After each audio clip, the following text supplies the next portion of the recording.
तो आज मैं आप लोगों को कुछ देश की ऐसी बातें बताने वाला हूं, जैसे कि पहले आपकी जेब में बहुत कुछ निकला करता था, खाने के लिए भी बहुत सारी चीज़ें मिल जाती थी और पहनने के लिए, कपड़े खरीदने के लिए बहुत सारा पैसा भी आप लोगों की जेब में हुआ करता था। मगर धीरे धीरे इस देश की हालत कैसी होती जा रही है आप लोगों को मैं दिखाना चाहता हूँ। तो ये है कुछ चिल्लर जो कि आज आप लोगों की जेब में भी होंगे, मगर मैं और भी चिल्लर नहीं, जेब खाली होगी, नहीं जेब खाली होगी। हाँ, तो इसी तरीके से आप लोगों की जेब की हालत भी हो चुकी होगी, जेब बिल्कुल खाली हो रही है। और ये कैसे होता जा रहा है, मैं आप लोगों को आज कुछ उदाहरण के रूप में कुछ चीज़ें दिखाने वाला हूँ जो कि आज इस देश के लिए बहुत ज़्यादा इंपॉर्टेंट है। तो आप लोग इस वीडियो को पूरा अंत तक ज़रूर देखना। तो आप लोग यहाँ पर देख सकते हैं, राहुल गांधी ने कुछ ऐसी चीज़ें देश के लोगों के सामने रखी जिसे सुनकर बहुत लोग हैरान हो गए। तो दोस्तों, राहुल गांधी ने इलेक्शन कमीशन से डाटा मांगा और फॉर्मेट मांगा था, डिजिटल फॉर्मेट। मगर इलेक्शन कमीशन ने राहुल गांधी को दिया इस वाले फॉर्मेट के अंदर, जो अभी आप लोग ये पहाड़ देख रहे हैं, जो कि बहुत ऊंचा पहाड़ है। और इसको सुलझाने के अंदर आप लोग भी सोच सकते हैं कितना समय वेस्ट होगा। मगर यहाँ पर डिजिटल फॉर्मेट के अंदर अगर इस डाटा को दिया जाता तो दोस्तों यहाँ पर कुछ ही घंटों के अंदर ये सारी सॉल्यूशन इसकी हो जाती। मगर राहुल गांधी ने बताया, जब ये फॉर्मेट यहाँ पर जो पेज के फॉर्म में दिया गया तो दोस्तों इसको सुलझाने के अंदर 6 महीने राहुल गांधी की टीम को लग गए। सबसे महत्वपूर्ण बात यह है कि इलेक्शन कमीशन डिजिटल डेटा नहीं देता है, फिजिकल डेटा देता है। मतलब लाखों कागज में वोटर लिस्ट दे देगा, मगर डिजिटल वोटर लिस्ट किसी को कभी नहीं देता। क्यों नहीं देता? कारण क्या है? कारण है कि अगर डिजिटल डेटा मिल जाए तो इलेक्शन कमीशन की सच्चाई पूरे देश को पता लग जाए। हमने टीम को बताया, मैंडेट दी कि आप जाके चेक कीजिए, आप 5-7 सीटों पे पता लगाइए कि चीटिंग हुई और अगर हुई तो कैसे हुई।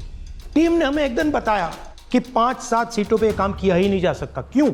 मैंने उनसे पूछा क्यों नहीं किया जा सकता। उन्होंने मुझे ये कागज दिखाए। ये जो कागज हैं, ये एक लोकसभा के कागज नहीं है, ये एक विधानसभा के कागज है। और इन कागजों को हमने मैन्युअली सॉर्ट करना पड़ा और पूरा का पूरा काम जो हुआ है इसमें 6 महीने लगे हैं और एक असेंबली सीट में हम ये काम कर पाए हैं। क्यों?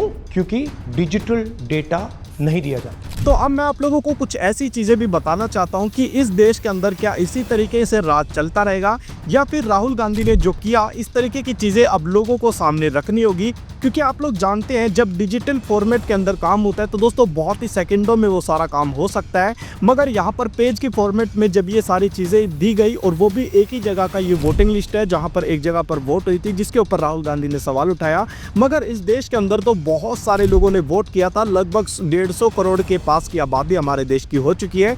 तो इतने सारे लोगों की जो वोटिंग लिस्ट थी तो दोस्तों बहुत सारे लोगों ने वोट नहीं भी किया होगा। अगर मान भी लें तो 90 करोड़ या फिर 80 करोड़ लोगों ने तो वोट किया ही होगा। अगर 80 करोड़ की मैं बात करूं तो दोस्तों क्या 80 करोड़ के अंदर इस तरीके की धांधली हुई होगी या फिर नहीं? अब आप लोग सोच सकते हैं, जिस तरीके से ये फॉर्मेट यहाँ पर राहुल गांधी को दिया गया जो कि पेज के फॉर्म में था, अब आप लोग ये सोचिए कि अगर पूरे देश के जो, अगर मैं वोटिंग लिस्ट की बात करूं, अगर उसको सुलझाया जाए तो आप लोग सोच सकते हैं कितने ही सालों का समय लगने वाला है। जरा आप लोग इलेक्शन कमीशन के इस वाले इंटरव्यू को सुनिए। 10 घंटे भी अगर मान लें, 7 बजे से 7 बजे तक की सीसीटीवी होती है, 12 घंटे, 10 भी मान लें, तो जरा अंदाजा लगाइए 10.5 लाख बूथ की 10 घंटे की फुटेज का मतलब हो गया 1 करोड़ घंटे। 1 करोड़ घंटे। और अगर 1 करोड़ घंटे का एक आदमी देखने बैठेगा तो अंदाजा लगा सकते हैं कितना समय लगेगा। अगर 8 घंटे भी रोज देखेगा तो 3600 साल लगेंगे उसको देखने में। 3600 years he will take to see. Why does he want it? Let us ask this question from the person who wants this.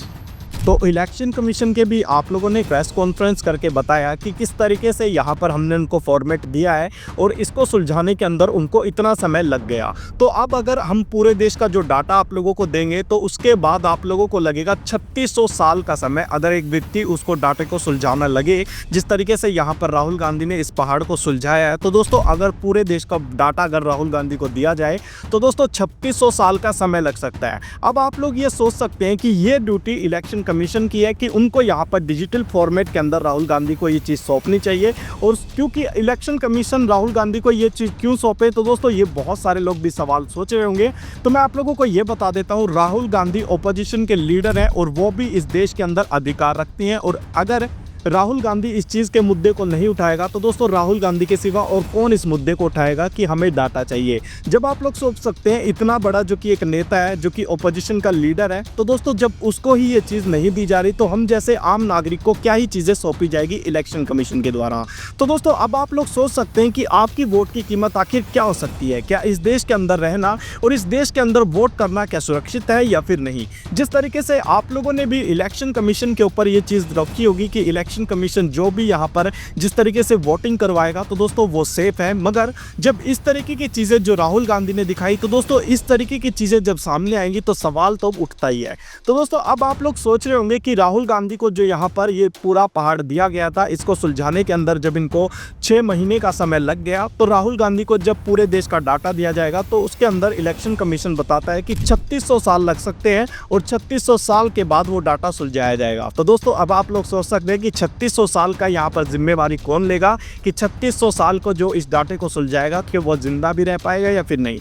और जिस तरीके से इलेक्शन कमीशन इस बात को बोलते हैं कि 3600 साल लगेंगे इसलिए हम नहीं दे सकते, और राहुल गांधी को ये चीज़ कही गई है अगर आपको डाटा डिजिटल फॉर्म के अंदर चाहिए तो आपको यहाँ पर ओथ लेनी होगी, यहाँ पर साइन कर देना होगा, उसके बाद हम आपको साइन करके ये सारा डाटा सौंप देंगे।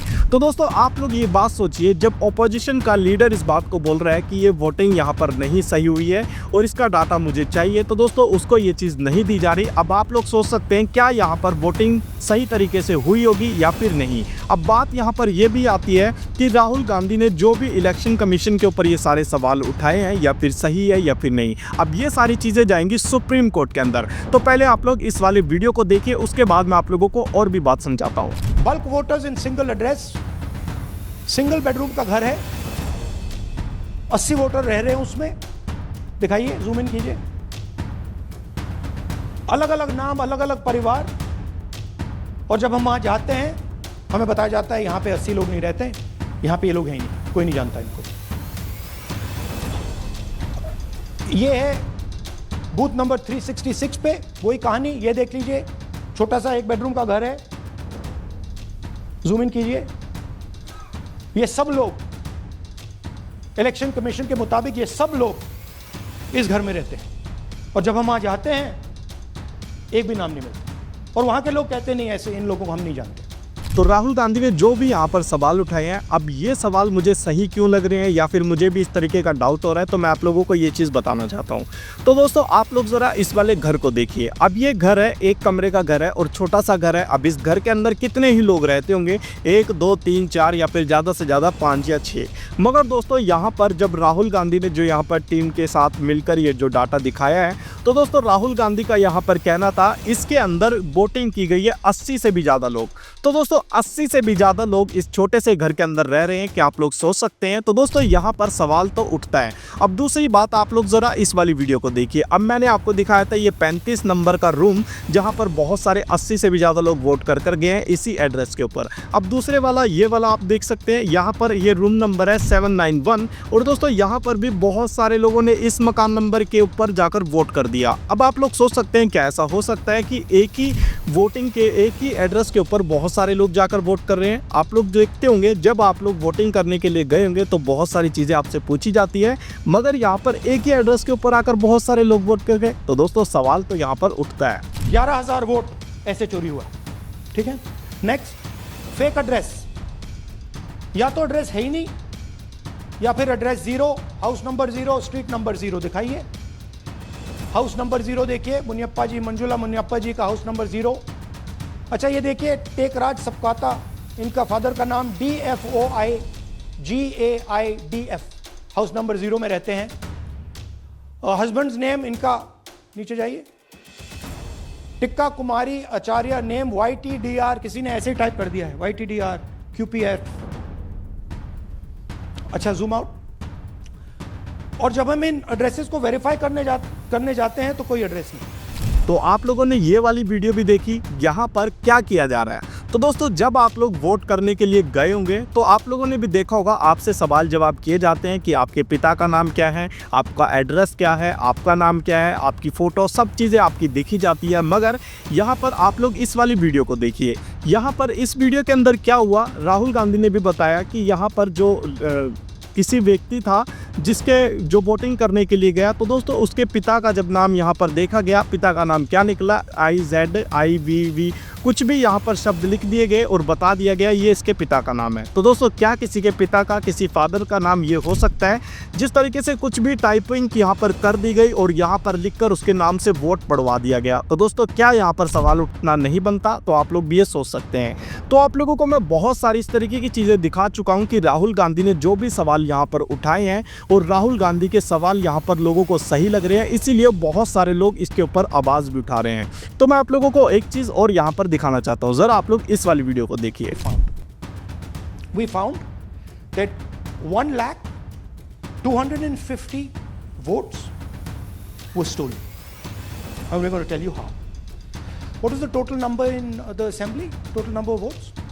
तो अब आप लोग यहाँ पर देख सकते हैं डुप्लीकेट वोटर थे जो वो 11,965 जो फेक एड्रेस के साथ वोट कर आए, तो दोस्तों वो है 40,000। और उसके बाद यहाँ पर आप लोग देख सकते हैं bulk voter in single address वो कि 10,452 इनवैलिड फोटो, जो कि आप लोगों ने यहाँ पर देखा होगा फोटो जो कि बहुत एक देखी जाती है कि ये व्यक्ति वही है उसकी पहचान के लिए, मगर यहाँ पर फोटो का साइज इतना ज़्यादा छोटा कर दिया कि कोई यहाँ पर देखकर भी पहचान नहीं सकेगा। तो दोस्तों आप लोग यहाँ पर देख सकते हैं कि फोटो का साइज कितना ज़्यादा छोटा कर दिया गया। और यहाँ पर आप लोग देख सकते हैं इनवैलिड फोटो वाले हैं, तो दोस्तों 4,132 लोग हैं जो इस तरीके की फोटो लगाकर वोट देकर आए हैं। अब ये फोटो किसी ने खुद से तो लगाई नहीं होगी, अब ये फोटो लगाने वाले कौन थे इसके ऊपर भी सवाल उठता है। तो दोस्तों यहाँ पर मिसयूज फॉर्म 6 का यूज़ करके बहुत सारे ऐसे लोग हैं जो कि वोट कर आए, अपनी आइडेंटिटी छुपा दी उन्होंने कि हम तो पहली बार वोट करने के लिए जा रहे हैं। और उनकी उम्र जब देखी गई तो 70 प्लस उनकी उम्र हो चुकी है। क्या 70 प्लस उम्र का व्यक्ति पहली बार वोट कर आया है?